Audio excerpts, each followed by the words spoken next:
everyone. Welcome to episode 209 of the Book Cougars, two middle-aged women on the hunt for a good read. I'm Emily. And I'm Chris. And we'd like to start off with a big thank you to Annette, who is our newest Patreon member.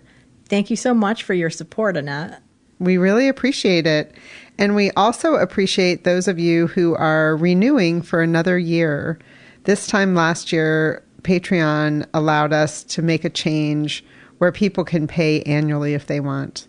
And we want you to know we see you if you're renewing. Thank you. And if you can't renew, no pressure. I didn't mean that as a threat.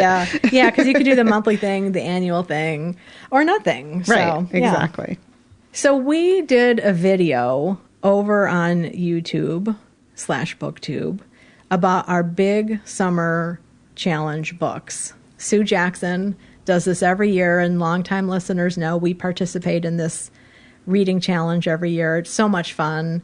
It's basically reading one or more 400-page books between Memorial Day and Labor Day. Right. And you can try to find a book that's exactly 400 pages or 400 pages or more. And we shared our stack of hopefuls on that BookTube video. We will put a link in the show notes. We're not going to go over all of them today, but hopefully we'll be sharing them with you over the course of the summer as we read them. Absolutely. And one of the things we had a question about in that video was one of our books is an international bestseller. And we wondered what an international bestseller is. Like, how do you qualify to become an international bestseller? And after a very short bit of research, I discovered on BookNet Canada that an international bestseller is when a book has appeared on two different official national best-selling lists. So like in the case of Canada, they mentioned the National Post. Here in the States, it would be like the New York Times. So an international bestseller has been a bestseller in two countries. Yeah, that's really interesting to know. We were pondering it and we didn't have the answer. Now we know. Now we know. Thank you, Google. And then in romance news, it was really interesting. Reading Publishers Weekly recently, they noted that astrology and tarot-themed romances are on the rise. So if you're into astrology, tarot, and want to try different romance subcategories, that might be one to explore. Yeah, that's fun. Chris, what are you currently reading? Well, I'm currently reading our second quarter read-along pick, The Awakening by Nora Roberts, which also happens to be a big book. I'm 55% in on this and really enjoying it. I'm listening to the audio primarily. I thought I would do the hybrid thing, but I'm enjoying the audio so much that that's what I'm doing. Gosh, I didn't write down the narrator's name, but she does a really nice job. Yeah, I finished it and did it 100% audiobook because I thought the narrator was great. And also, most of the story takes place in Ireland and there are Gaelic pronunciations. And I just thought she did a great job with that and really brought the story to life that way. Yeah, and it's just fun to hear the accent. She does a great Irish accent. Yeah, fun. I'm reading I've Tried Being Nice, and these are essays by Anne Leary. This book pubs the day that this episode drops, which is June 4th. It's a book of 20 essays, and she has already written a memoir and 4 novels. So I've heard about her. I've wanted to read her. It's been on my radar. And finally, this is the book I've picked up. She's a great writer. She's very irreverent, really funny, but also poignant. And the first story is about being a people pleaser, which I can totally relate to, and how she's gotten to a certain age where she doesn't want to do that anymore. And I thought I would just read you one quick paragraph. This essay is called Batman. I was watching one of the morning news, which she has in quotations, shows recently, and as they cut away to a commercial, the female anchor said, "Coming up, the words no mother wants to hear from her child." This interested me because I had already heard the words no mother wants to hear from her child. These words are, "Mom, there's a bat on your pajamas." And then this essay goes on to talk about how they had a bat in the house and how extremely unsettling that was. Another one of her essays is about, she has talked about in her memoir, I know, and in other interviews I've seen her, that she's a recovering alcoholic. And one of the essays talks about how she went on vacation with her kids and was served a drink that had alcohol in it. She was like, oh, I think I can do this now, because she had the drink and everything was fine. And then talks about how things didn't go well in her life after that. So she's really honest, I think, in these essays too, but using humor, which I really appreciate. So again, it's called I've Tried Being Nice, Essays by Anne Leary, and it's out now. Well, I have a slew of books that I've started and put down for a variety of reasons, and so I plan to get back to a lot of them in the coming days. But one for sure is The Editor by Sara Franklin, which I'm loving that so much. We talked about it last episode. Sara Franklin was our guest on the last episode, episode 108. So if you haven't listened to that yet, do, because she gives fantastic interview and it's a great book. Right on. I loved that book so much. I'm glad you're stepping back into it. Are you stepping? I don't know. I'm cracking it open. I'm thinking about cracking it open like an egg. I am reading This Is How It Always Is by Lori Frankel. This is my book for our in memorial reading. In memory. In memory. In celebration. Celebration. All of the above. For our friend Jenny Colvin, who was the podcast host of Reading Envy. Longtime listeners will remember that we did some co-podcasts together with her. And we have started a conversation over on Goodreads, a thread called I'll Have What You're Reading, which was Jenny's tagline. This is the book I chose to read. It was on her TBR. Someone over on Goodreads, when I marked that I was currently reading it, Katz, she said, oh, I hope you love that book as much as I did. Katz, I'm enjoying it very much. It's a really sweet story about a family with 5 young boys, the youngest of which, Claude, wants to dress like a girl, and how that impacts the family. And I'm very, very just a little bit into it, but really enjoying her writing. It makes you laugh out loud and is poignant at the same time. Nice. I like that you're reading humorous books. Yes, me too. So what have you just read? I finished The Awakening by Nora Roberts, which I'm not going to talk about because we will be talking about it in depth on the next episode after we host our Zoom read-along discussion this coming weekend. I will say that I really liked it and intend to read the next book in the series, which currently is 3. I think it just is a trilogy. I think so. Yeah. Oh, that's good to hear. Yeah. Yeah, I know Tina said that too. Yeah. What about you? I read The House That Horror Built by Christina Henry. This is a book that just came out. It just published May 14th. So it's hot off the press. I had received advanced reader copy through NetGalley and Berkeley. Thank you both for that.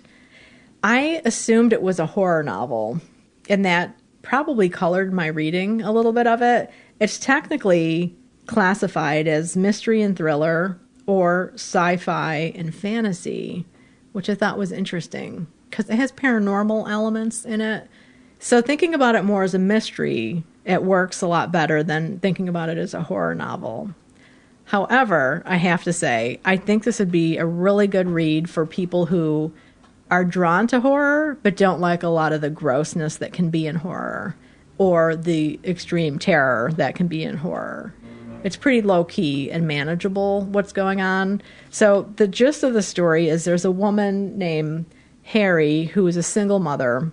You get her backstory. She pretty much ran away from a very conservative, fundamentalist Christian family in Indiana and goes as a teen to Chicago and is homeless for a while, and then things happen and she has a child, right? And she's raising this child on her own.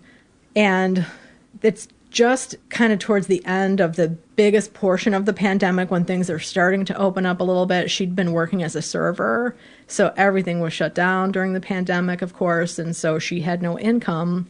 And she takes a job as a cleaner, as a household cleaner to this man living in a mansion in Chicago who happens to be like the hot, legendary horror filmmaker. And so one of the things she does is clean his props. He has all these props from old horror movies in his home. Her son is a teenager and they both love horror movies. Harry and her son both love horror movies, so that's kind of a bonus, right? But she's very discreet and doesn't talk a lot about what she sees at the house. But things start happening, in particular with this one costume. And I'll just leave it at that. It is set in Chicago, as I've mentioned. There was one... There's not a lot of Chicago action, but there were a couple things that just made me smile, like the son talking about going to Ann Sather's and having their cinnamon rolls. Like, that's a restaurant in Chicago that's famous for their cinnamon rolls. I mentioned on Goodreads that it was my bedtime book. So at one point I was a little bored with it, which probably worked in my favor because I didn't, lose too much sleep over it. It did kind of wrap up toward the end, and it had a fairly satisfying ending. Again, I would recommend it to people who might like light horror with some mystery elements. Yeah, nobody's like being beheaded and things like that. I don't think so. I mean, I have to be take what I say with a grain of salt, everyone, because like my wife, Laura, does not like violence and grossness in books. And she had wanted to try a mystery one time. And I was like, well, try this one. This one doesn't have anything gross in it, And I got home from work that day and she's like, okay. She's like, on the third page, there's a severed foot in the refrigerator. I was like, really? I was like, I have no memory of that. So there is that to consider. Right. But I did enjoy it, and I felt like some of the elements could have been developed a little bit more. But again, this was an advanced reader copy that I read. Interesting story. And I look forward to reading more by Christina Henry. One of her previous books was called The Horseman, I think, which is set in Sleepy Hollow, about the legend of... the Headless Horseman. The Headless Horseman. And Ichabod Crane and all of that. Yeah. So, again, that was The House That Horror Built by Christina Henry. It's available now. Now I want a cinnamon roll. Thanks for that. I finished Pay Dirt by Sara Paretsky. Sara Paretsky is our author spotlight on this episode, so we talk quite a bit about the story and why she wrote it. It's the 22nd book in the V.I. Warshawski series. She is a private detective, typically in Chicago, but 4 of the novels take place in Kansas, and this is one of them. All of the novel really takes place there. I think she goes home to Chicago to gather things one time, but other than that, she's there the whole time. And it's a really interesting book where Sara brings in some issues that are common today in society. And I think she does a really good job. It's very thought-provoking. So if you're looking for a 50-something-year-old private detective, this would be a good series to get yourself into. I know, Chris, you've read some other ones, right? The earlier ones, yeah. And she's an author I always intend to read more of whenever I come across her, because I did enjoy some of those earlier ones because they're set in the South Side or the Loop in Chicago. So it's kind of... it's always fun to read a book set where written by somebody who is intimate with the location and not just using it as a backdrop necessarily, Right. And she lives in Chicago and has for a long time, but she grew up in Kansas. And so that's why some of her novels are set there. Right. Yeah. Family connection there. Yeah. She was one of the first mystery novelists that I started reading when I started reading mysteries. And I liked her because I liked when the detective got a little worked over, like that she's a hard ass. She can roll when bad things happen. And even though she's in her mid-50s, she's still doing it in Pay Dirt. Yes. Which is something that Sara actually talks about in the interview. So give that a listen at the end of the episode. And it's out now. And we have a giveaway. Yes. We were fortunate enough to receive from the publisher copies of the finished book, as well as 3 of her backlist titles. Deadland, Overboard, and Shell Game. Yes. So we received those to use as a giveaway. So one lucky newsletter subscriber will win all 4 of those books. If you're not a newsletter subscriber, it's super easy to subscribe. Go to our website, and there is a subscribe button there, a link that you can click. We only send 1 email a month, so we promise not to spam you with annoying things. Yeah, I was listening to a podcast yesterday and they were talking about how people have subscriber fatigue. Oh, sure. Yeah. It's real. Yeah. It is a real thing. I mean, in some companies, I just unsubscribed from one that I really wanted to support this company because it's, LGBTQ woman owned kind of thing. But they were sending like multiple emails a week. Yeah. And I was like, I can't. Yeah. That's just too much. Yeah, we all have email fatigue, but we don't do that. We send one email at the very end of the month. So we would love for you to subscribe. And if you do, you're automatically entered to win giveaways. We will be giving these books away on June 15th. So you have plenty of time to subscribe. Yes. So that's for this episode. And then every 10th episode, we also do a giveaway. So episode 210 will be another 10th episode. So you have 2 giveaways kind of back to back coming up. So get your fingers limber and sign up. So here we now are entering the short story segment. Woo, woo, woo. I've been reading a short story every Monday. You've been doing a great job with that. I've been really enjoying it. Nice. We also read some short stories. One in particular we decided to read together in honor of Alice Munro, who passed away recently. Yeah, and she was very well known for short stories. I thought she was also a novelist, but I was corrected recently that she only wrote short stories, correct? Right, yeah. And so we decided we would do a joint read of one of her short stories, and we decided to read Train. Yes. And this was originally published in Harper's Magazine, and I actually just went online and read it directly there. So I'll put that link to the show notes so you can get to it for free. I also have it in the Best American Short Stories 2013. It was in that. Okay. Where did you read it? Well, I checked out from work this collection, Family Furnishings, Selected Stories, 1995 to 2014, by Alice Munro, and she's also the winner of the Nobel Prize in Literature. But I also ended up reading it online using that Harper's link because I was reading it in bed, and that's on my iPad, so that's super convenient. I think it was also in her collection called Dear Life. I'm pretty sure. Probably, that's right? Because this is a collection thing. So what did you think? Well, I realized that I always have a little bit of resistance when I start a short story because I want to read a novel, right? Mm-hmm. So there's something about starting a short story that makes me a little antsy and resentful. But I quickly got sucked into this one because I didn't really know what time period we were in. It starts off with this man on a train coming home from the war. He throws his bag onto the tracks and jumps off, going in the opposite direction from where the train was going. And I started anyway, wondering, what's his deal? Mm-hmm. And then quickly enter a cow and a woman. And it really, I enjoyed it. It went by really fast because I think it was 30 pages or so? Yeah, I mean, I was surprised that this was in a magazine. Yeah, it was over 10,000 words, I think. So that's a pretty sizable short story. Mm-hmm. Yeah. Yeah, it was almost like what I consider New Yorker size short stories. Yeah. But sometimes those are really long too. What was your experience like in the very beginning, the first couple pages? Well, I have read it before, so this is a reread for me. In general, short stories are really working for me right now because I'm reading a lot of grants. I'm in the middle of a grant cycle. So I enjoy the short story because I know it's not as much of a commitment and I don't have to get too invested in my brain.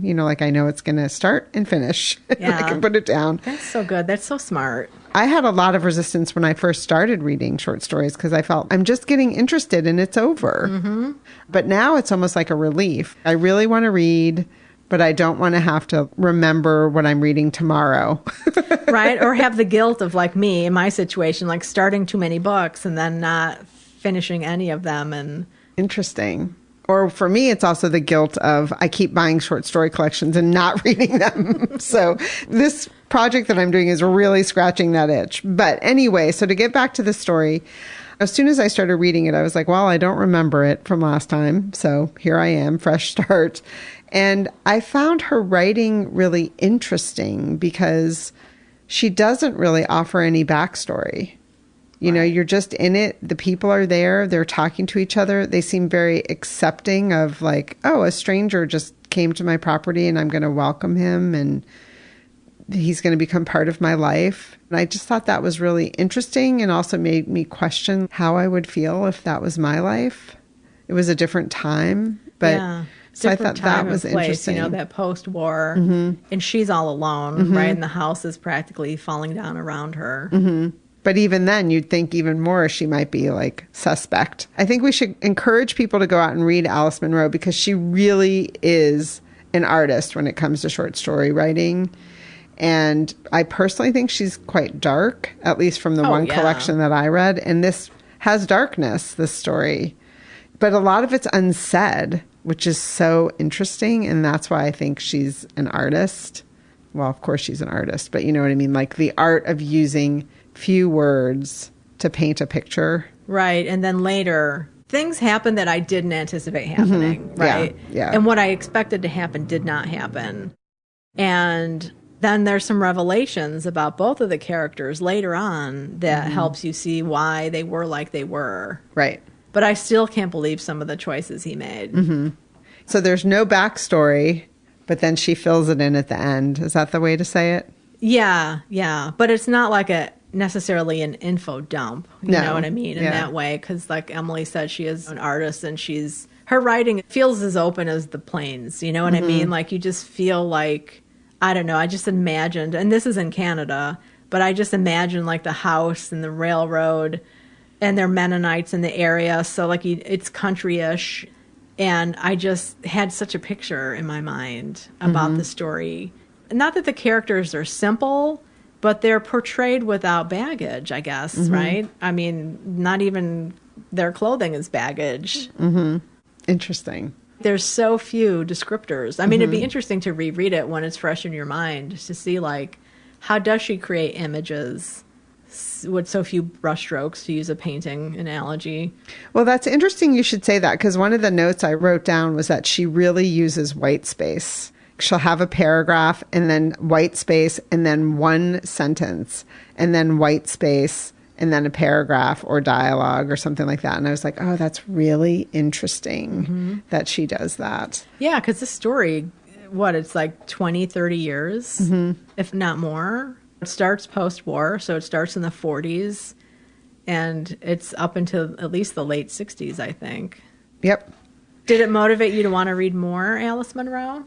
I think so. I mean, my book group read a collection, and then we tried to talk about it as a group, and it's kind of hard to talk about short stories, is what we discovered, like what Chris and I just did. You don't want to give spoilers. I mean, in book group, you can give spoilers, but here we don't want to give spoilers. Short stories can be really short or really long, but they're hard to talk about, I feel like, sometimes. Like we've talked about when we drove to Edith Wharton's house, The Mount, we had read some of her short stories, and we talked about them for a 2-hour drive. Right. And we read 2 little short stories. And then we were kind of like, oh, I need to read it again because maybe I misunderstood what she was doing with that, you know? And that's amazing to me because you can do that with a 15-page short story or a 1,500-page book. Right. Yeah. And for example, I read, moving on into my short story project, I read 2 stories. I broke my rules. I read 2 stories from this collection called The Goodbye Process by Mary Jones. And this book publishes on July 30th. Thank you to Zibby Books for sending us this advanced reader copy. The first 2 stories are super duper short. The first one is 2 pages. It's called From Outside I Could See, and it's about a woman who's sitting on the doorstep of her house as her husband boards it up, and it's just so disturbing and amazing, and it's 2 pages, which is why I had to go immediately read the second story, which was called The Next Husband Game. This one is 4 pages, and it's about a married couple who play this game that they think is really good for their relationship, where it's like, well, my next husband will remember to close the dishwasher door after he loads it. And then the husband will say, well, my next wife will, well, I'm not going to say what he actually says because that would be inappropriate. will say, well, my next wife will cook dinner every night for me. And so they play this game not recognizing that it's actually deteriorating their relationship. Yeah. Sarcasm is. Yeah. Yeah. Not Sarcasm and passive aggression. Yeah. So, oh my God, I am definitely going to continue with this short story collection. Plus, it has the most beautiful cover. It's one of those Italian Violetta espresso pots, stovetop espresso pots, with two little espresso cups and smoke coming off of one of them. So Mary Jones, is this her first collection? This is her debut short story collection. Yeah. So good. And it's blurbed by Jill McCorkle, whose book Old Crimes is one that I've read short stories out of a couple times. And she says, Mary Jones' delightful story collection, The Goodbye Process, is full of surprises, sometimes funny, often heartbreaking, always memorable. And I would agree with that because those 7 pages I read were so memorable to me. And then the other collection that I read a story from is called The Ill-Fitting Skin by Shannon Robinson. And she won the 2024 Press 53 Award for Short Fiction. This just came out in May. And I read the story called Origin Story. And it's about a mom, and it starts, the very first sentence is, never bite back. That's what all the parenting websites tell you. So, you know, when your kid goes through the phase where they're biting, which is so difficult, especially if they're biting other children. So you think it's just going to be this simple little story, and then it turns out that their child is a werewolf. Really good writing. Wow. So 2 really amazing short story collections.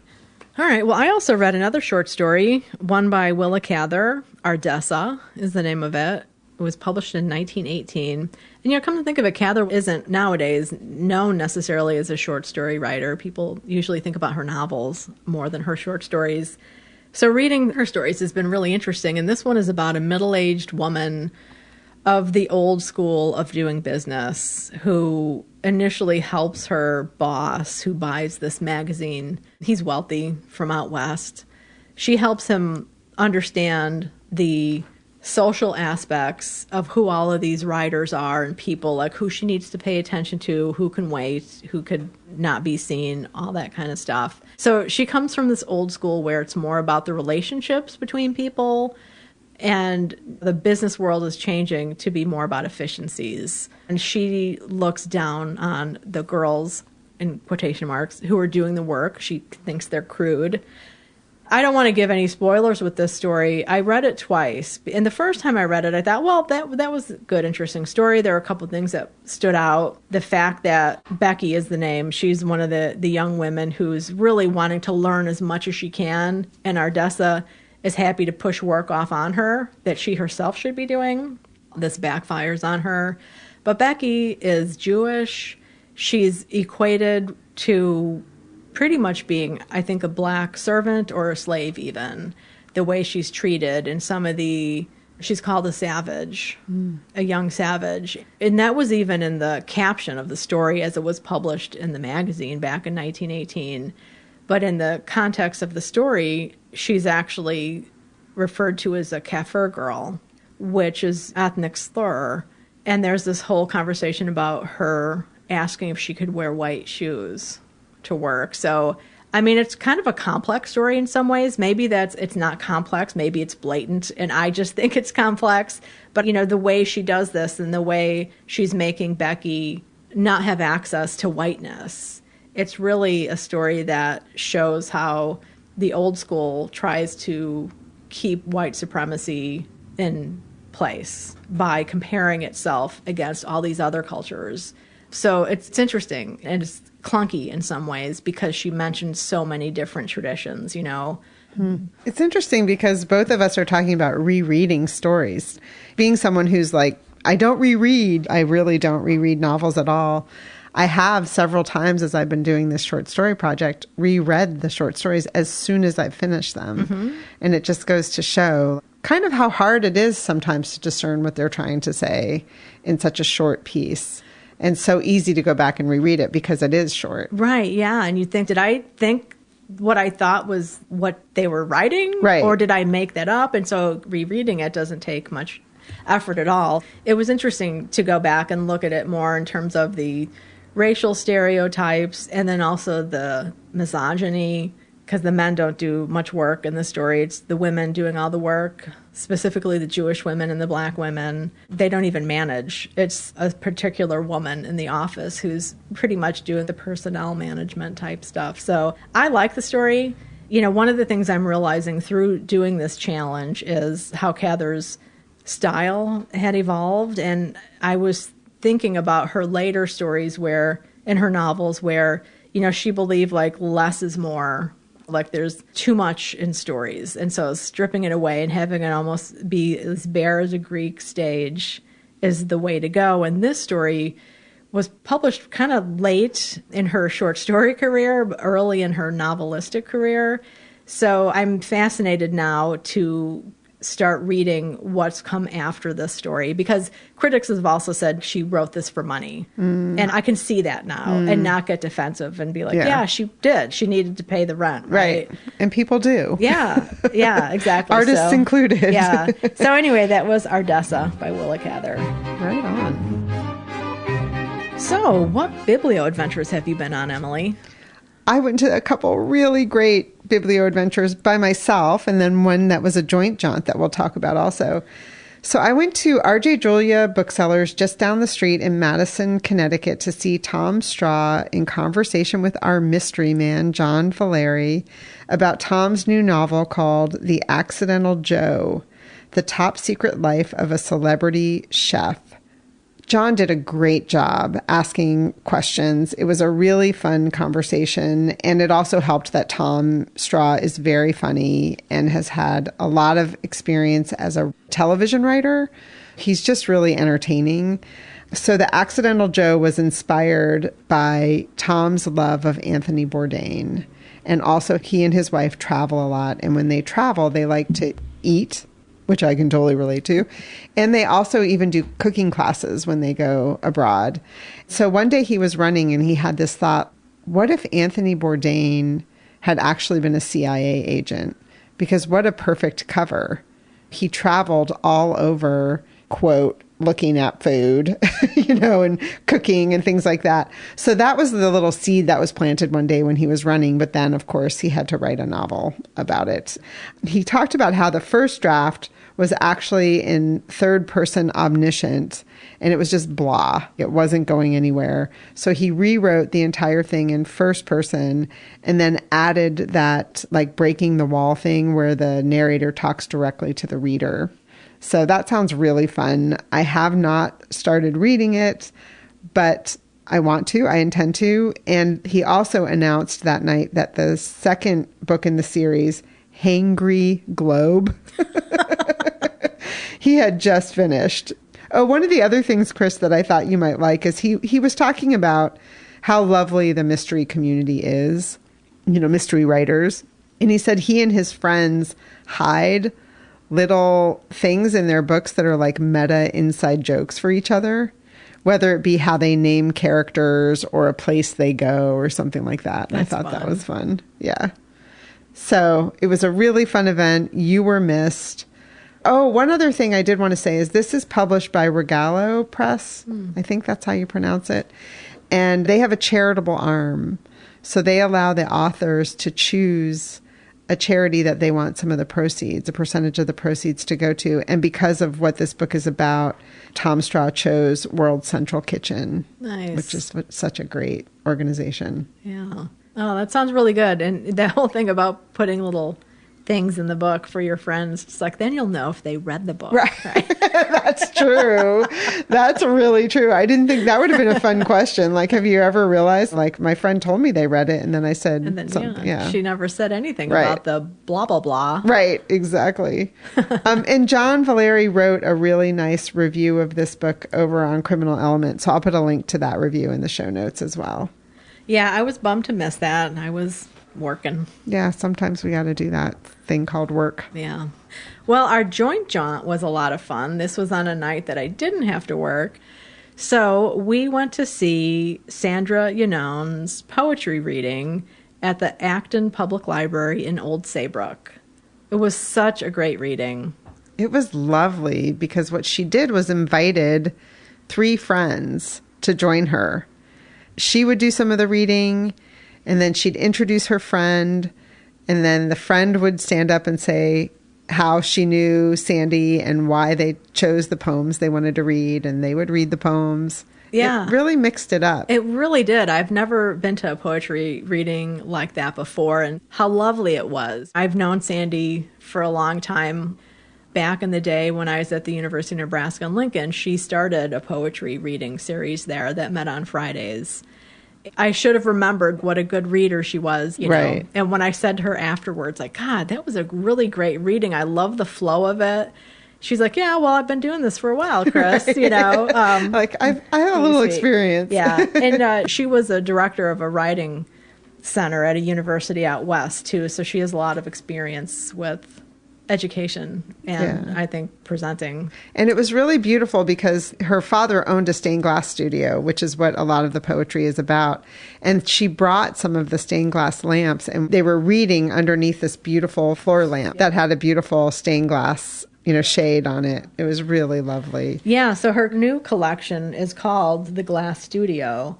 And if you look at the cover, it's actually a photograph of one of her dad's pieces, which is really cool. Yeah, it's amazing. It's beautiful. So, really wonderful event. I love her poetry. Highly recommend both of her books.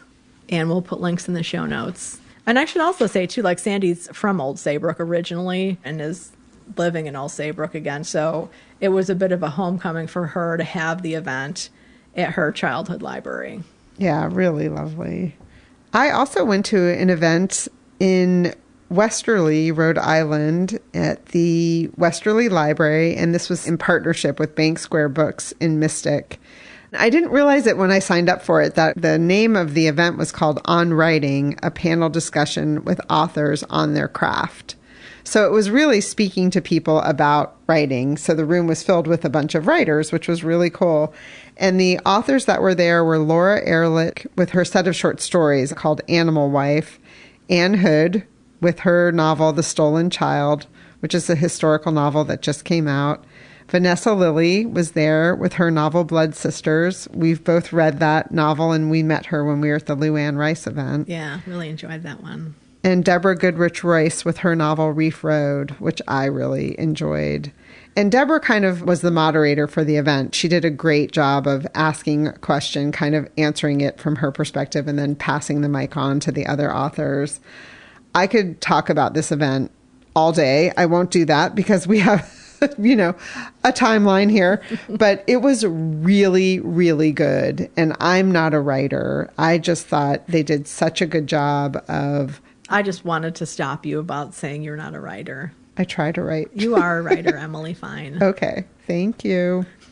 It was really, really good. I got a lot of hints about little tricks of the trade, I guess is the best way to say it. I was trying to take notes, but also pay attention. So I wrote down some things that made absolutely no sense when I went back to look at my notes. I went with our mutual friend, Emily, who is an editor of a magazine. I mean, she writes full-time for a living. This one made both of our jaws drop. And it sounds so simple, but I think it would be useful for so many people.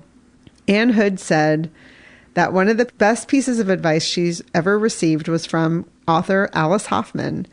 And she said, when you're on that version of your book, like you're on the 10th draft and you just feel like I cannot possibly look at this book one more time, change the font. Interesting. Right? Yeah. So simple. I mean, it's a simple change on your computer. Yeah. You also could print it, you know, in a different font, and it just makes you look at your writing in a different way. That's fascinating. Yeah.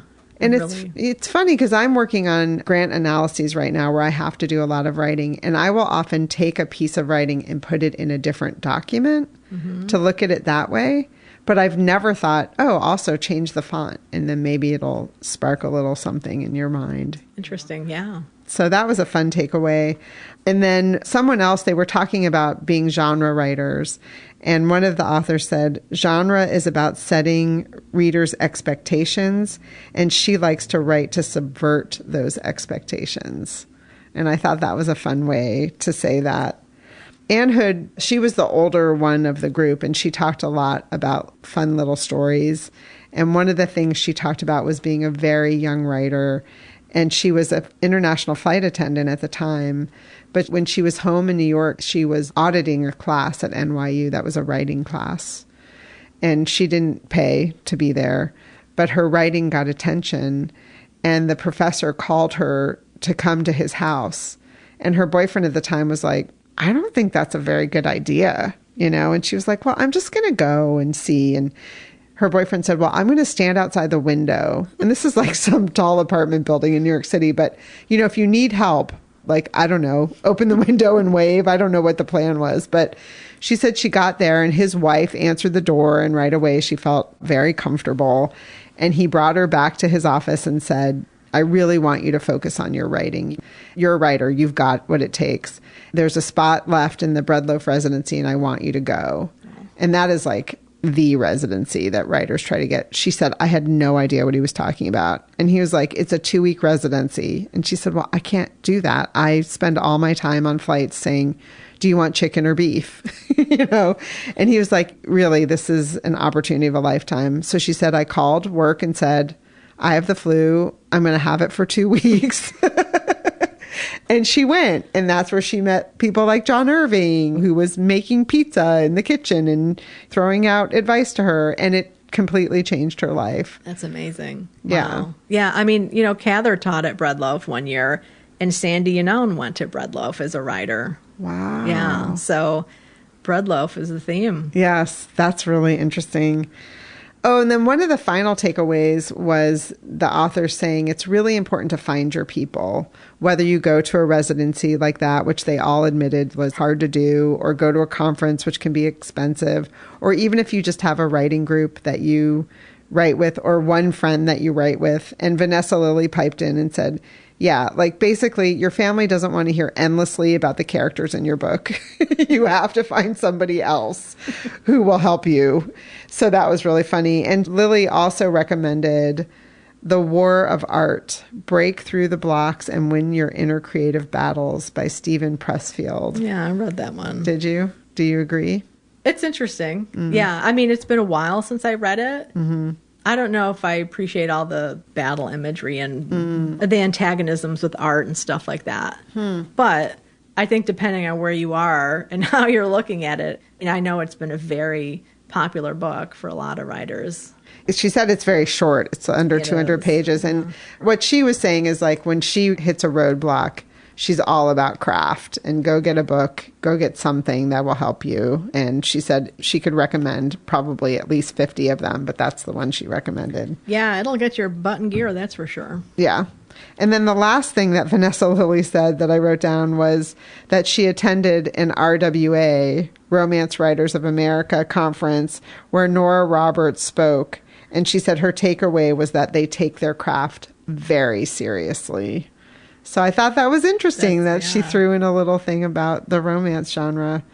So it was a great event. I really enjoyed it. And then the only other thing we did while we were there is we went down the street to Savoy Bookshop closed, which made us so sad. But it has reopened as Martin's Books. Oh, that's cool. Yeah. And someone told me he was an employee of Savoy. I didn't meet Martin. It looked really the same, except that they spread out the cafe tables. So there's more places to sit and drink your coffee and read. And it seemed to me like the menu had expanded and they had food and other things. We hadn't been at Savoy for a while, so maybe they had done that before they closed. I don't know. But it was really lovely and it was filled with people, which was nice to see. Great. Yeah. So it was a great day in Westerly. You were missed. Well, I was with my writers group that day. Exactly. Yeah, so it all worked out. It did. Weird. So do you have any upcoming, Johns?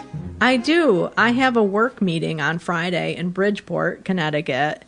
And if it gets out early enough, I plan to walk over to Kindred Thoughts bookstore, which is a African-American owned, part woman-owned, part veteran-owned bookstore there in Bridgeport. So fingers crossed on that, because I think they close at 6 p.m. on Fridays. So you have to make sure your work event doesn't go too long. Well, I have one that I'm hoping to do at home, a couch biblio adventure. There's a new 8-part TV series.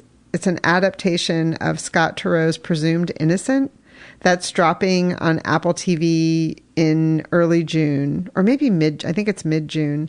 So I read Presumed Innocent and really liked it. It was published in 1987.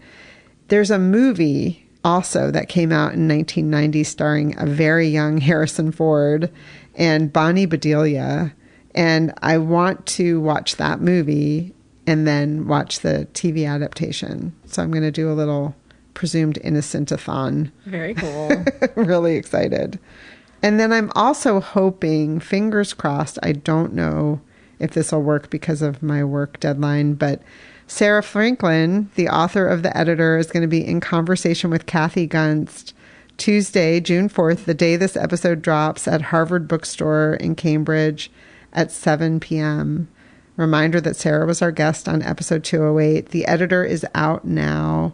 And Kathy Gunst is someone who I took a food writing class with, talking about writing, who I never met because it was during the pandemic. So I did that online. I would love to meet both of them. So I'm hopeful. Oh, good. Fingers crossed you can make that. Yeah. All right. Well, then the next night, June 5th, you and I are going to see Percival Everett in Hartford. That's right. Yes, we have tickets for that.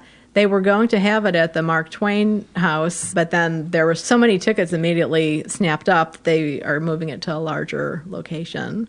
Yes. So there's that. And then the other event I plan to do is the Willa Cather Spring Conference, June 6th to the 8th.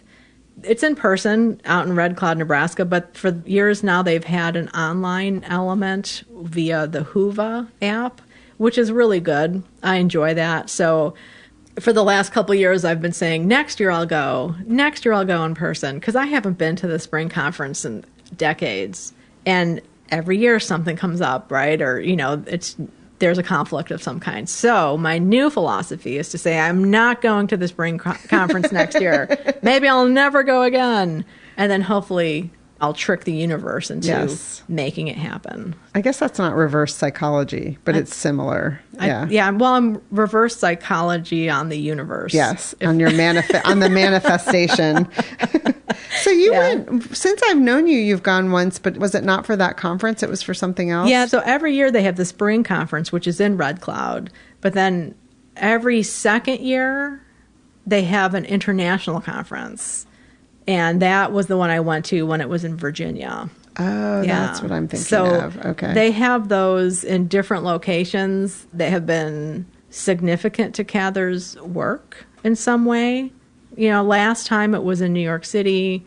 I think a future one's going to be maybe in Milwaukee. I'm not sure.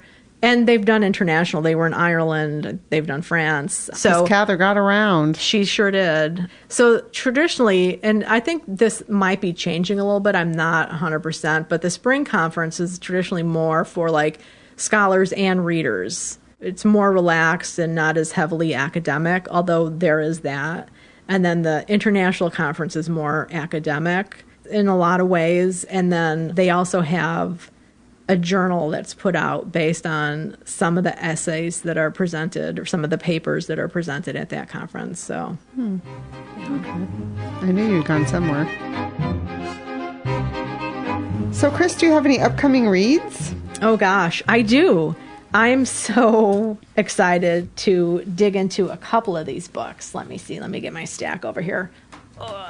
Lift. Since I checked out this book from the library, The Woman's Room by Marilyn French. It's a library copy, so I need to get on it. I plan on starting this one as soon as I finish The Awakening.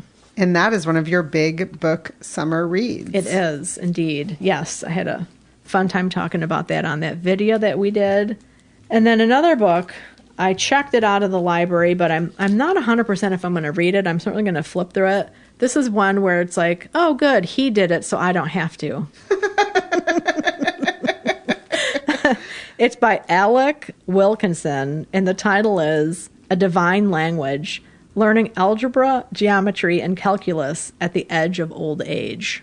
Oh, no, thank you. I have had thoughts about doing that. Like when I, quote, retire, like trying to learn math, because I suck at math. I really do. I mean, I passed algebra by cheating. Like I was a senior and I cheated off the freshman or something like that. I don't know. My brain just doesn't go that way, I guess. But I thought it would be fun to do when I have more time. But he wrote this book about his experience with it. Interesting. Yeah. So, and I don't know. I'm not aware of him. I haven't read anything by him. But he's had a good chunk of books published. Yeah. Well, I mean, I'm going to push back, just like you did on me about being a writer, that you do math every day. It's just you do the math that you need in your life. And also, being a student of history, you understand math in calendar format in a way that I don't. So you and the Gentleman Caller are very similar. Like whenever you're talking about a book, you place it in time. That's math. That's interesting. I can't do that math at all. Oh, wow. Well, thank you, Emily. That gives me a different perspective. Yeah, it's true. Yeah. I mean, I made a fool of myself talking to him about something the other day, and he was like, yeah, that took place 40 years difference, and I was putting them together because it was like a similar thing that happened. Yeah. So it's really important to understand history, or I shouldn't say it's really important. It's a different kind of math that you're doing to understand that.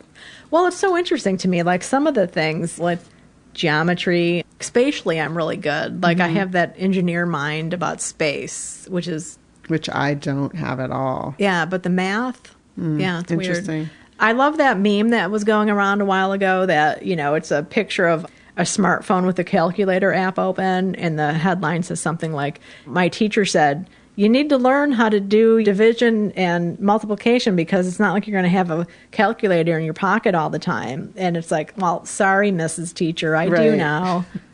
And that changed from our generation to I know my kids' generation, because they were then allowed to bring calculators to the SAT and stuff. Yeah. And we were not allowed to do that. I didn't do the SATs, but in tests at school, you could not have a calculator with you. And now it's like, you can have fancy ass calculators. Those graphing calculators are amazing. I know how to turn them on and off. Right. That's about it. My kids both had them, and I was happy to keep them in batteries, but I never taught them how to use them because I didn't know how. Well, I too have one of my big book summer reads that we talked about on the video called A Discovery of Witches by Deborah Harkness. This is the first book in the All Souls series, and people in the comments got very excited that I was reading this book, so it made me want to read it even more. And one person also piped in and said that book 5 in this series is dropping this summer, and so I looked it up, and it is on July 16th, and it's called The Black Oracle. So there are 4 books already in the series, a 5th one coming out. She was at Book Expo one year when we went. She's one of the authors I stood in line to get autographed. I remember that now. I didn't put that together. Interesting. You were very excited. Totally. And it was a long line. It was. It was one of the longest ones. Yeah. And then I also have, from the library, I went to the library as well, The Mystery Guest, a Maid novel by Nita Prose. This is the second book in the series. The first one was called The Maid. And in this one, an acclaimed novelist has died at the Regency Grand Hotel. And Molly Gray, the maid, is back on the case. All right. Death in a hotel. Murder in a hotel. Yes. And that was what the other one was. And Molly is a really fun, neurodivergent character. The first one was a total page turner. So I'm hoping to get to this as my treat when I'm done with this grant work that I'm doing. And then the other one is a really fun book, Chris, that we just got in Book Cougars headquarters. I requested it. It's called Someplace Generous, an inclusive romance anthology. And this is edited by Elena Ellis and Amber Flame. And I found out about this because Jessica Pride, who was our guest on episode 202, who edited Black Love Matters, Real Talk on Romance, Being Seen, and Happily Ever Afters, is in this anthology, and it's her first time with a work of fiction being published. Oh, that's exciting. Congratulations to her. These are 22 never-before published stories, and it's also the first book from this imprint. And this imprint was, I wanted to read this, actually, because I think it's really important. The imprint is called Generous Press, and on the inside of the flap, Generous Press publishes lush, high-caliber romance fiction by brilliant BIPOC, LGBTQIA+, and disabled authors. We tell finely crafted, poetic, cinematic, messy, weird, and swoon-worthy love stories, romance with a generous twist. A new radically inclusive imprint at Row House Publishing, Generous Press is built on joy and the conviction that all people should be cherished and free. And the two editors of this book are, I believe, the people who are running the press. And Elena Ellis was an editor for years at Copper Canyon Press. And then Amber Flame, it said something kind of funny. She has served as a copy editor, developmental editor, and general fluffer for all manner of texts. That's great. Yeah, so kind of two heavy hitters. The first book from this press, beautiful cover. Yes. And I'm looking forward to digging in. Oh my gosh, the cover, it has a black background.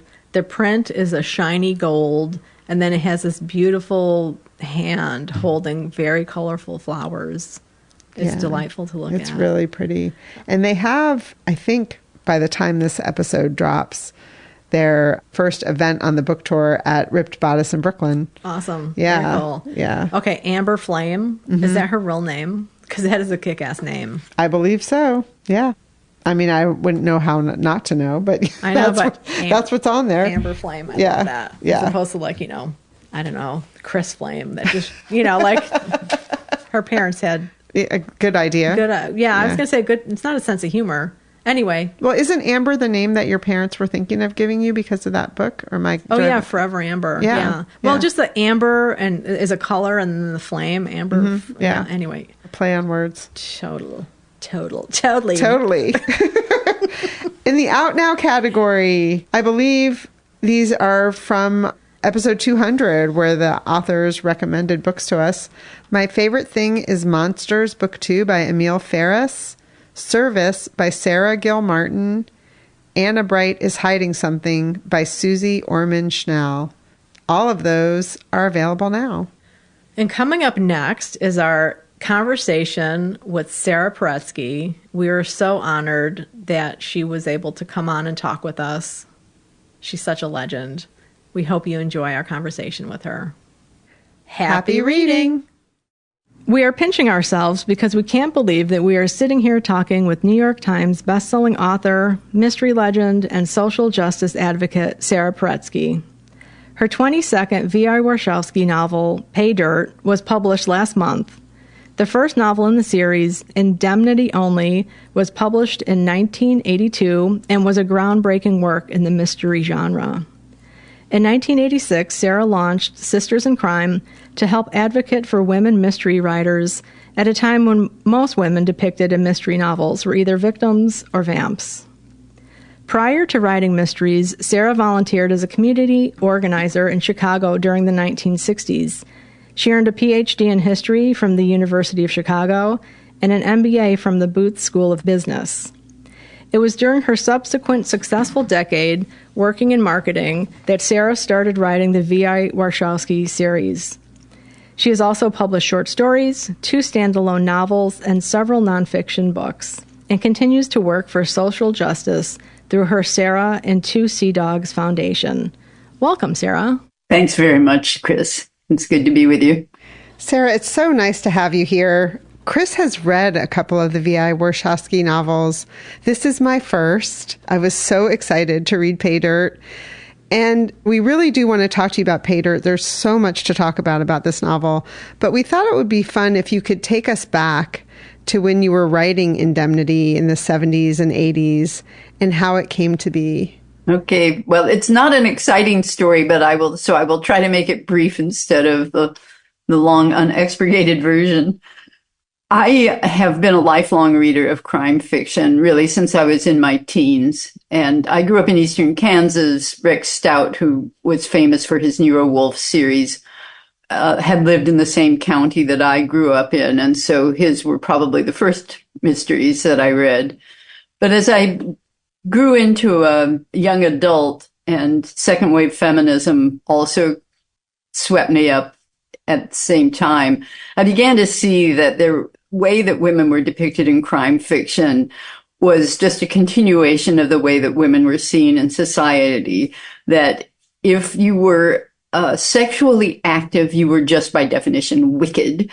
And many mysteries, including the most famous ones like the Maltese Falcon, feature women trying to use their bodies to get good boys to do bad things, kind of like Adam and Eve in the Garden of Eden. The woman that thou gavest me made me do it, Eve whines to God. Anyway, women also could be sexually chaste, in which case they were unable to tie their shoes in public without adult supervision. And women also, their biggest role was to be victims, and often, as is still true today, victims of kind of horrific sexual violations. So it came into my head that I wanted to create a character who would turn the tables on those ways that women were shown. But even though I had been writing from early childhood, very privately, short stories and poetry and stuff, I never had imagined writing outside the home, so to speak. And I didn't have confidence in my voice, and it took a very long time. I would write a couple of pages, and then it wasn't going anywhere. And I realized in hindsight that I was trying to create Philip Marlowe in drag and not trying to create a real character. And then there came a day in October where I was working for the CNA insurance companies, which overlook Grant Park. And it was a dreary, miserable day. And I worked for a dreary, miserable excuse of a human being. And suddenly, as he was speaking, Fred, as I call him, to avoid libel and slander litigation. Your lawyer thanks you. My lips were saying, gosh, Fred, heck of an idea. And the thought balloon over my head was saying, you unspeakable, unprintable excrescence of a human being. And in that moment, I am not joking, that was when VI came to me. I thought, she had not been brought up in Kansas to be a good girl who didn't make waves. She didn't worry about getting fired. She just said what was in the balloon and went on her way. So I went home and started writing about her. And it was not a smooth, easy journey from beginning to end. I created a crime in the insurance world since that was what I knew and I worked in. But 9 months went by. I'd written 70 pages, and I thought, I don't know what I'm doing. I can't do this. And then I had a stroke of great good fortune that Stuart Kaminsky, who at that time taught at Northwestern, actually taught a night school course called Writing Detective Fiction for Publication. And I signed up. He gave me great advice. He loved the character and helped me smooth out some of the problems that I was having. And I finished it. And he sent it to his agent. And after a year of being rejected by 42 publishers, we found one. Wow, that's a great story. Yeah. I love that thought bubble. And just, the voice, kind of the voice is what came to you first, which is really exactly. And I think that's such a good point, Emily, because that really is what, to me, that's my whole life is voice, who speaks, who's silenced, trying to make it possible for people who are silenced to speak. And right. Mm-hmm. Through your own silence, which is so interesting. That was a moment where you were feeling that way. Yeah, in your for own sure. Yeah. That's really fascinating because I know there are these strong women characters really help me in my own life. Like, what would VI do? And I think that's just such a gift for women readers and obviously men too, who need to have some depictions of real women. Well, yeah, I've been lucky to have male readers, including my husband, who related to the character. But if I was doing what she was doing, speaking, leaping tall buildings at a single bound, in Pay Dirt, she gets beaten up, as so often happens in her hardworking life. She takes a nap and then she shimmies up the side of a building and breaks into it. I'm thinking, if I was that person, I wouldn't be writing. I'd be out there doing it. Oh, interesting. Yeah. Yeah. Huh. Yeah. Oh. Yeah, she does get worked over in all of the novels, I think. There's those moments where fights happen, tough things happen. And you mentioned earlier the abuse against women. And this is a question we were going to ask a little bit later, but I think now is a great time to ask it. And one of the things we're wondering about is, you've been writing this series for quite a while and dealing with social injustice issues against women. How do you take care of your own self, your own mental health, as you are writing about such horrific things? I think it has become harder, not easier, not just for me, but for women in general. When I started, we were really riding a wave of life opening up for women, for possibility in many different arenas. The year that I first published in 1982 was the first year that women could serve with the regular police force in Chicago and in many other cities around the nation. We had Sandra Day O'Connor being the first woman justice on the Supreme Court a year earlier. There were just many opportunities up and down the work ladder. And we felt that our voices were being taken seriously, or more seriously than they had in the past. And then the backlash really came like a tsunami and whacked us in the face. And we're struggling with that. And I've been active in reproductive rights since before I was a published writer. And today I was down at Chicago City Hall to be part of a group trying to keep one of our clinics from being under constant attack by Illinois is a so-called haven state, but there are plenty of people who would like to turn us into Alabama or Texas. So you're asking how I look after myself. Well, there's a good question. How do I look after myself? I try to step back from time to time, even though I feel guilty when I'm not being active.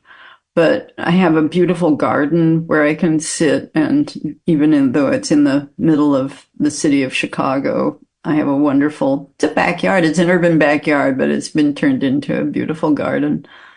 I have a dog whose superpower is sleep. I wish that was my superpower. Amen. Me too. Yeah, that's lovely. And I give you kudos for sticking with it. I think that it's hard to continue to fight when you see things moving backwards. But of course, ever so more important to do it when it's going in that direction. Yeah. Wow. So let's talk more about Pay Dirt. Okay. We thought we would read just from the back of the book in your notes and thank yous. You talk about Chicago and Kansas because only 4 of the VI novels take place in Kansas, and this is one of them. And so I'm just going to read a little piece, if you don't mind. Thanks. And this is Sara writing in the back in the notes and thanks section of the book. Chicago has been my home for more than 5 decades, but I grew up in Lawrence, Kansas, and have a strong attachment to the land of my youth. The land and its history keep speaking to me, drawing me into stories both real and imagined. Pay Dirt is the 4th of my novels to be set there. And then later on, in a couple paragraphs later, you say, knowledge of injustices in my home state has come to me slowly. And that's where this book really takes off, is you're looking at something historically that's happened in Kansas. Can you talk a little bit about that? My family moved to Kansas from upstate New York when I was 4, and we stayed for the first few days that we were in town. My dad was the second Jew hired in a tenure track position at the university. So it's like we were unique in the town, and we were always to be on our best behavior because if we acted out in public, it did not look good for the Jews. But the first few nights that we stayed there, we stayed in a hotel called the Eldridge, and that was the historic headquarters of the anti-slavery movement.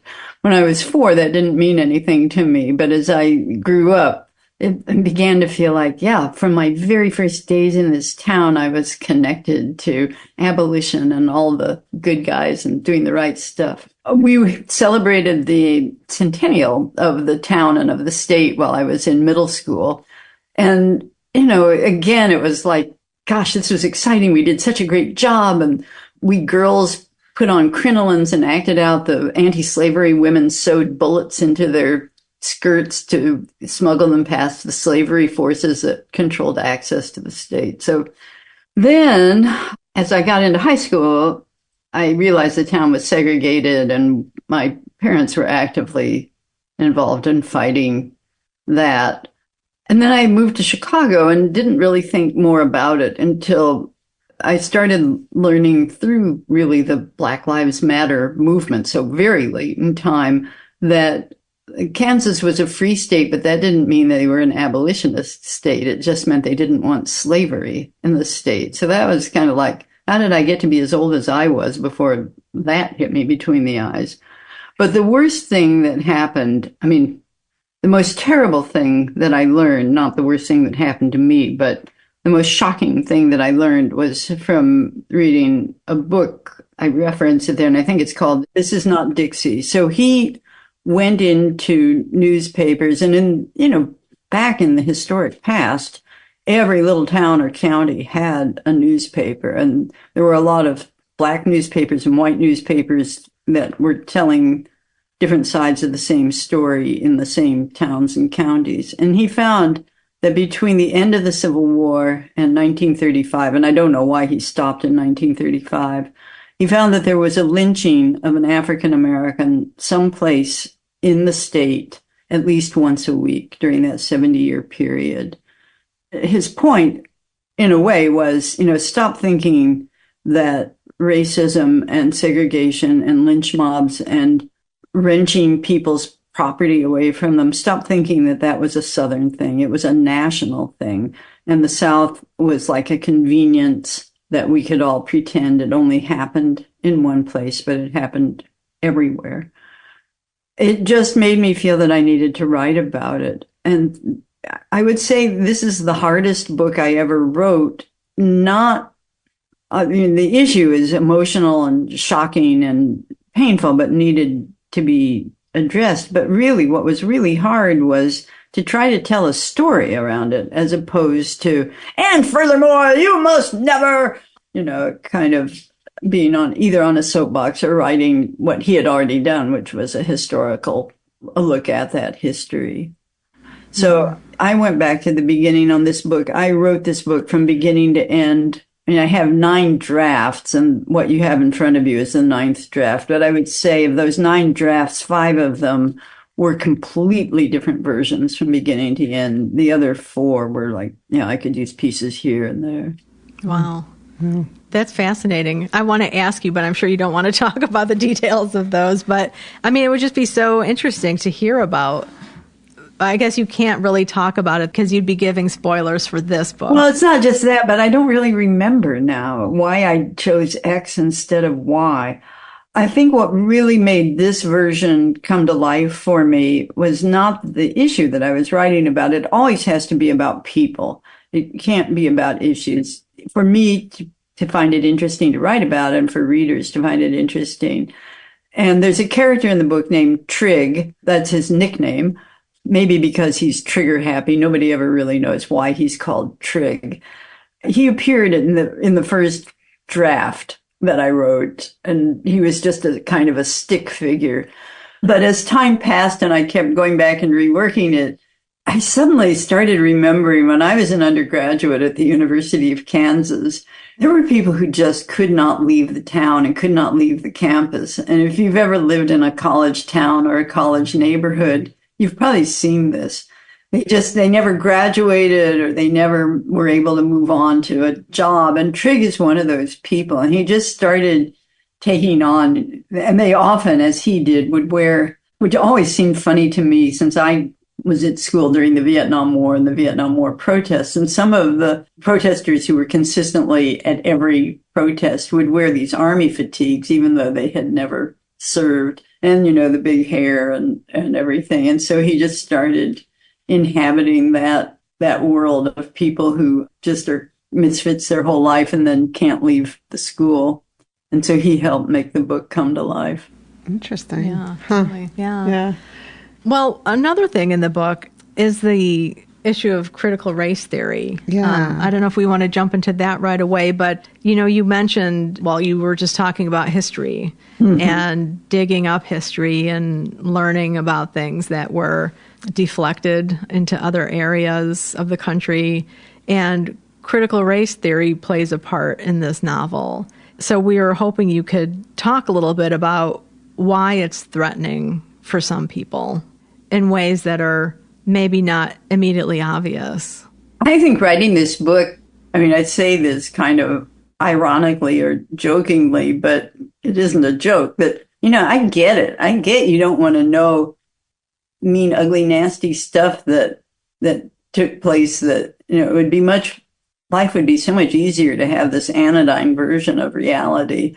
I have a PhD in history, but I'm not active. I don't stay in touch with what's happening in scholarship, so I can't really tell what is critical race theory, and really the people who are so agitated about it, I don't think they have a clue about what it is either.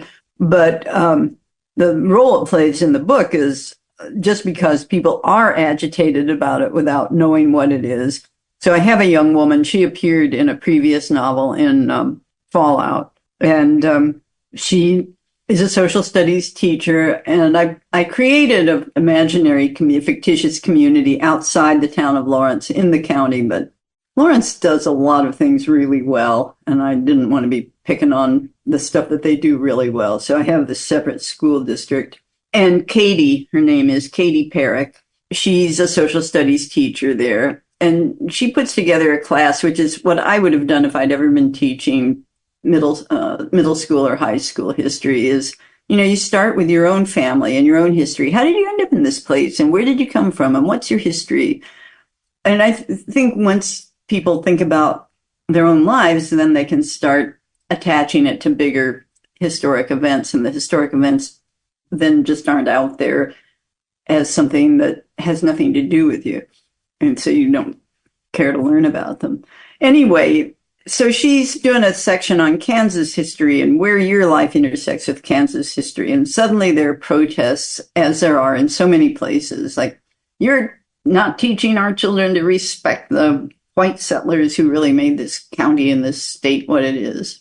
I was just on Sunday, I was taking part in a conference on censorship being run by the American Library Association. And all these librarians in Illinois, which is supposedly not Texas, they go to the grocery store and women start pointing at them and yelling, "Pedophile, pedophile," at them in public because they're supporting having LGBTQ books on their library shelves. It's like, these are just harsh, unbearable times. And that's what happens to Katie in the novel.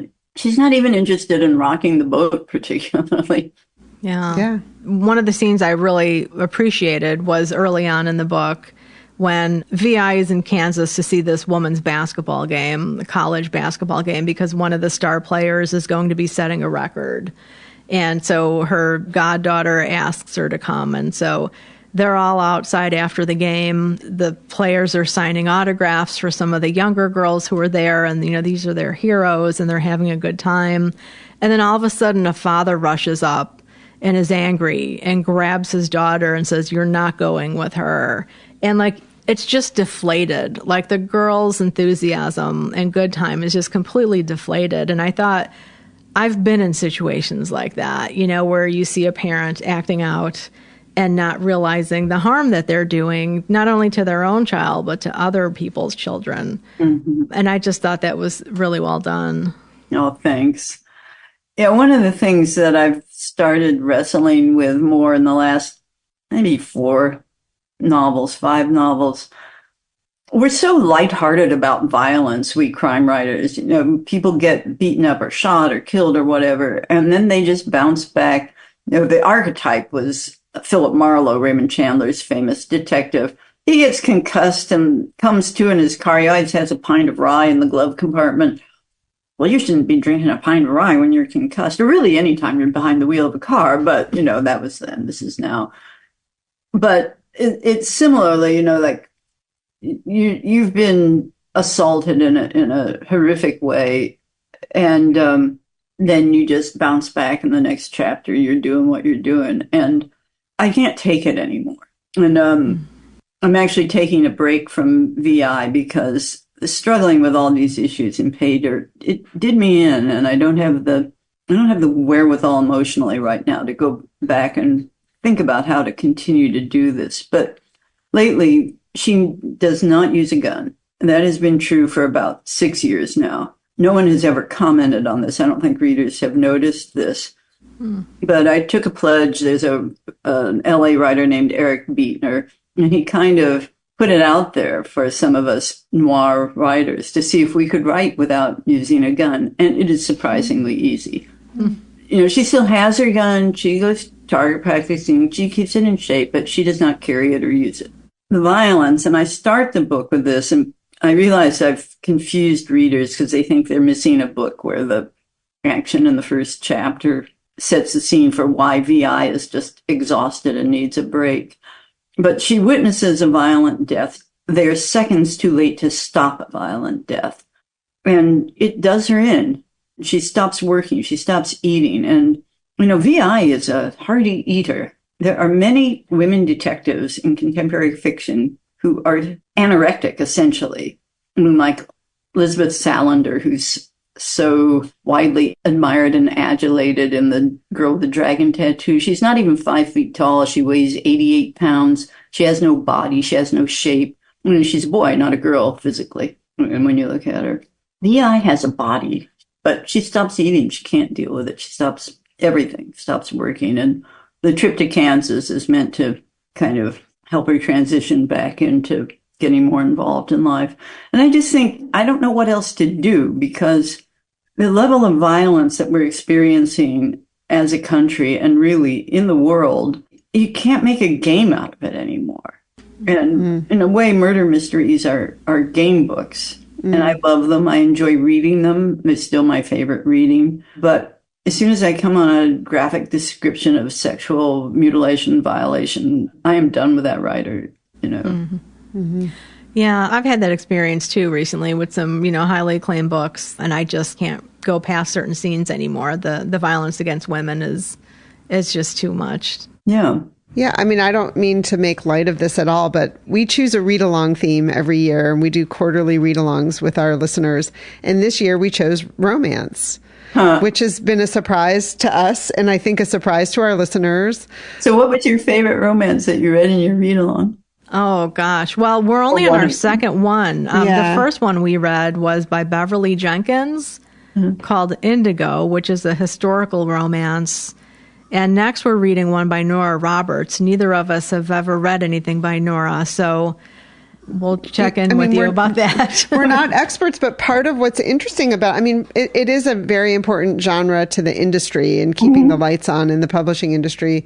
But it's also, you're guaranteed a happily ever after. Yes. And so it's a little bit about joy and pleasure and removing some of that, I call them butt clencher novels of like worrying about what's going to happen. So, maybe that's in your future. I don't know. I think that as the outside world has become, the violence has increased and there's so much tension in the world and our politics is very tense. It's hard. So I could see where you'd be looking at your work life differently. Yeah.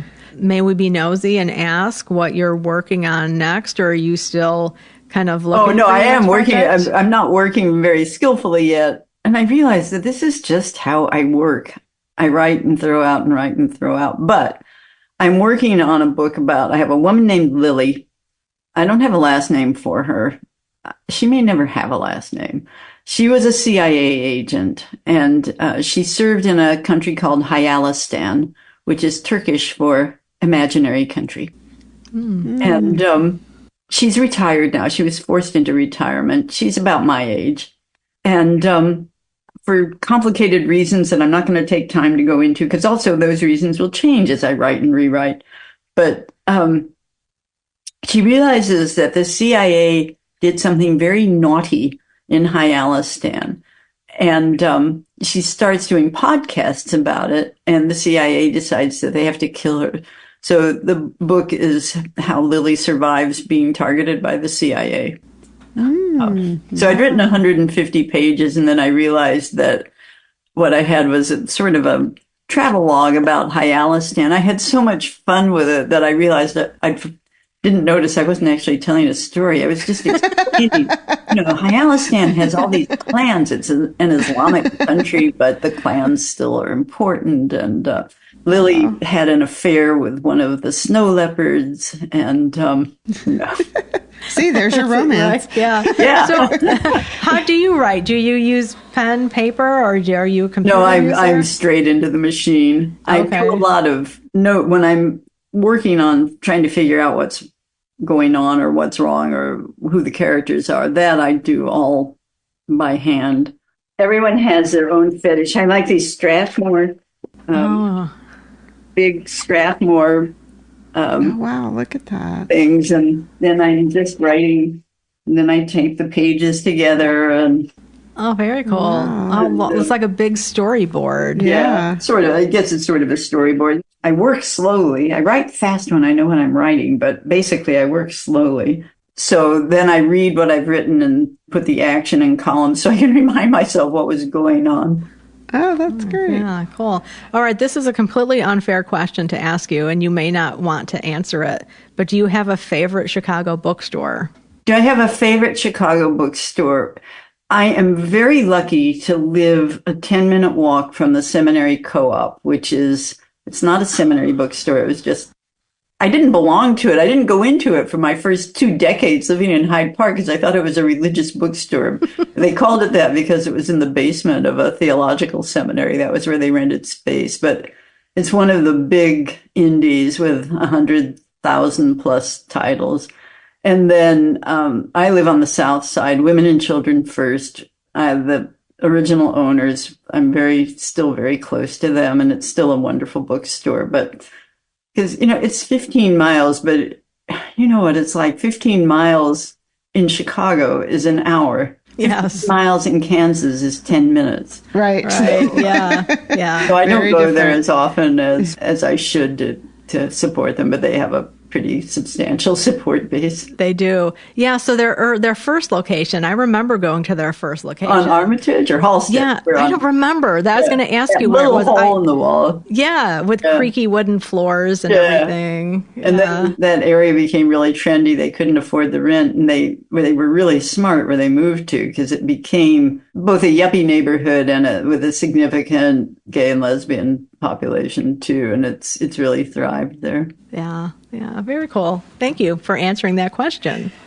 Although there are a ton of good small stores here, and I don't mean to slight any of them, but just curious about which ones are close to you. And I know I've been gone for 10 years, and there are new ones cropping up. Isn't that wonderful that despite Amazon and all that, more indies open every year? It's like, the book is not going anywhere. No. Except onto my shelves.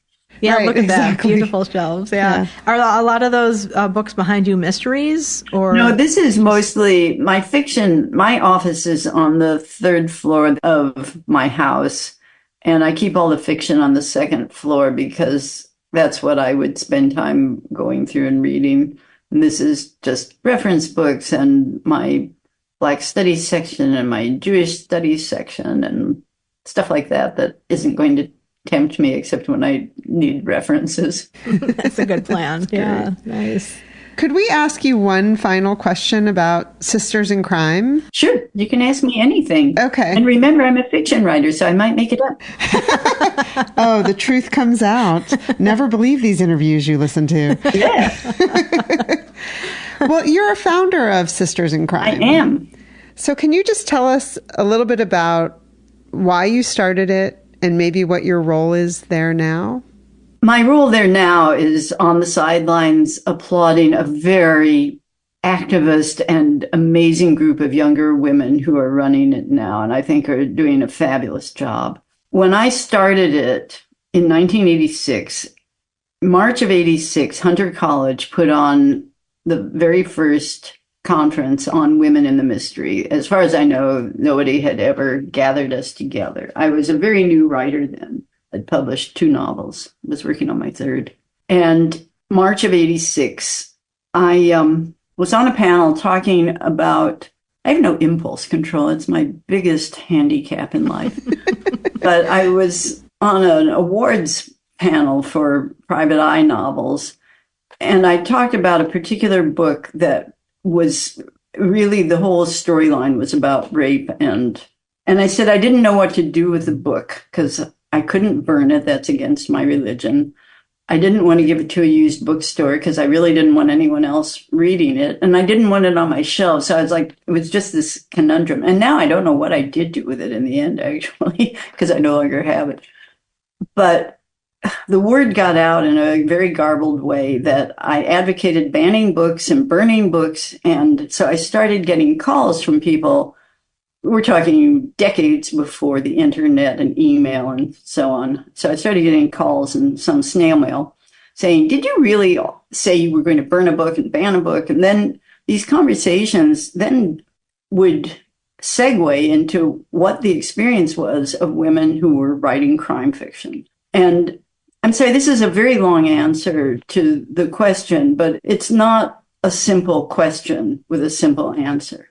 Sue Grafton, who wrote the Alphabet series and who sadly died young-ish, she and I published our first novels in 1982. And we met many years later. We didn't know each other. She was in Santa Barbara. I was in Chicago.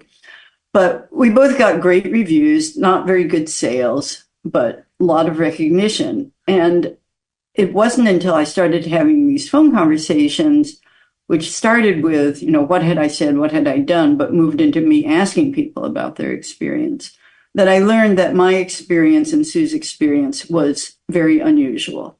Their books were not getting reviewed.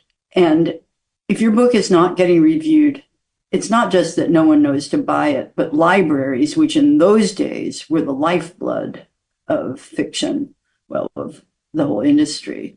They accounted for close to half of all book sales.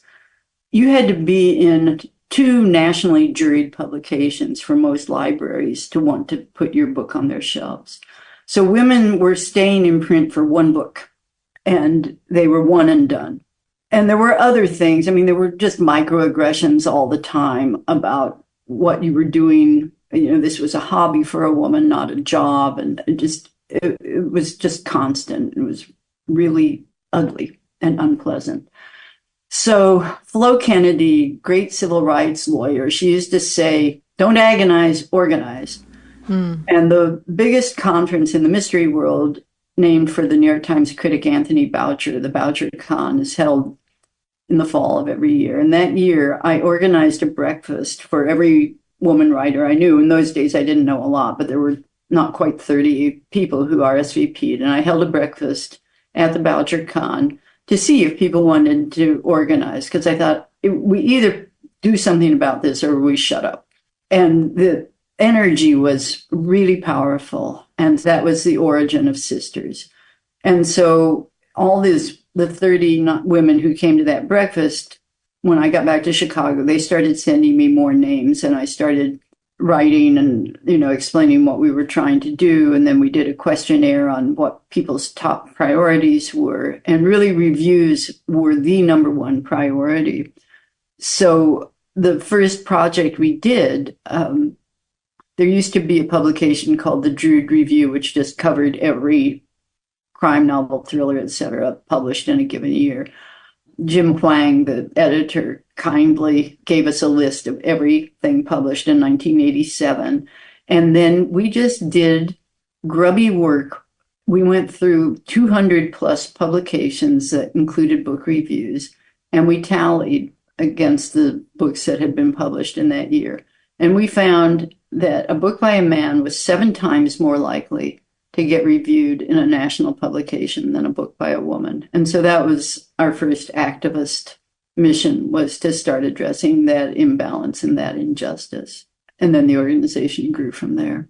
Oh, gosh, well, thank you so much for the creation of that. You've changed the face of literature, of, fiction for women everywhere, I think, bringing that to light and advocating for women writers and giving women writers such a sense of hope that it's possible for them to write and get published. Yeah.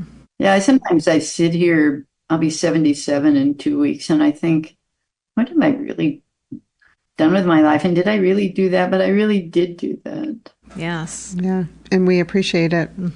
Absolutely. I hope I'm not sounding boastful, but No. Oh gosh, not at all. all. Not at all. No, that's why I wanted to make it clear, like the impact that organization has had for women writers and women readers who want to see themselves depicted in books more honestly than those, old-fashioned noirs written by the guys. As soon as we started going to both to publications, libraries, bookstores, we really did have a pretty quick impact. Like a lot of publications they weren't deliberately discriminating. They just were writing about what they looked like, who they looked like. And then bookstores, it was so fun. There were two women or three, Sharon McCrum, Linda Grant, Carolyn Hart, I can't remember, I may be leaving someone out, who put together a books in print for us of all of the books that our members wrote. And they would take those to bookstores. And so bookstores might, they might take one shelf of books by women writers, and then women started buying mysteries. We heard over and over again. I hadn't read a mystery since I outgrew Nancy Drew.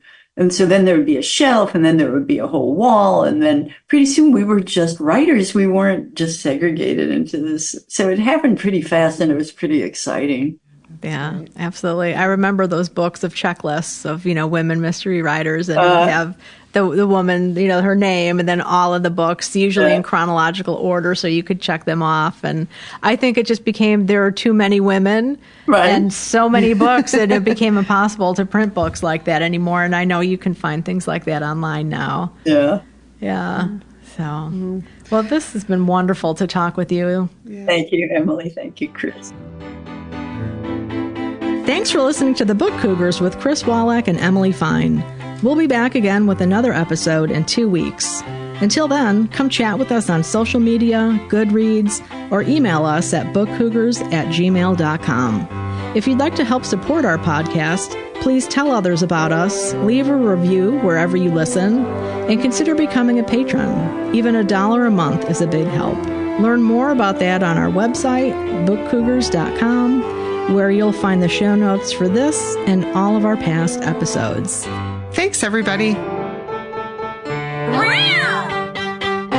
This episode was edited by Pat Keogh Sound Design.